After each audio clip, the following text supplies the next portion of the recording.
কোরবানির পশু পরিচর্যায় ব্যস্ত খামারিরা কোথাও কোথাও জমে উঠেছে পশুর হাট। এ বিষয়ে আরো জানাতে বগুড়া থেকে যোগ দিচ্ছেন ফরহাদুজ্জামান শাহী। শাহী, বগুড়াতে কি পরিমাণ হাট বসেছে আর কোরবানির পশুর সংখ্যা কত বগুড়াতে? দাম নিয়ে ক্রেতা বিক্রেতারা কি বলছেন? ভীম লিকুইড এক ধোয়াতেই তেল চর্বি সব পরিষ্কার মাত্র 50 টাকায়।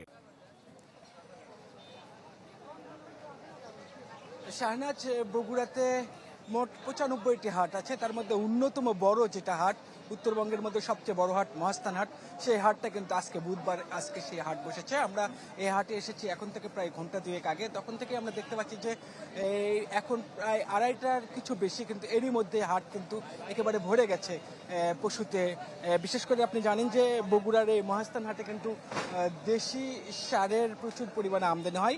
আজকেও কিন্তু তার ব্যতিক্রম হয়নি। আমরা এখন যেটা দেখতে পাচ্ছি যে অনেক বড় আকারের দেশি গরু কিন্তু বগুড়ার মহাস্থান হাটে কিন্তু এসেছে।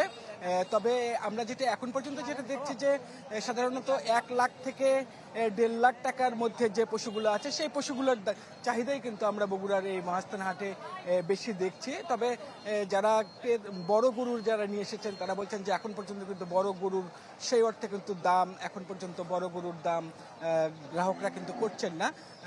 যদিও যারা বড় গরুর যারা মালিক আছেন তারা বলছেন যেহেতু এখনো কুরবানির বেশ কিছুদিন আছে, সেই হিসেবে যারা বড় গরু যারা কুরবানি দেন তারা হয়তো একেবারে শেষের দিকে আসলে গরু কেনেন, কুরবানির আগে আগে তারা গরু কেনেন। সেই হিসেবে তারা মনে করছেন যে আজকে যদি বড় গরু বিক্রি না হয় তাহলে হয়তো বা সামনের দিকে তারা বড় গরুগুলো বিক্রি করতে পারবেন। আর বগুড়ার এবারে প্রায় 7.5 লাখের বেশি পশু কিন্তু খামারিরা প্রস্তুত করেছেন। তার মধ্যে 4 লাখের মতো বগুড়ায় চাহিদা আছে।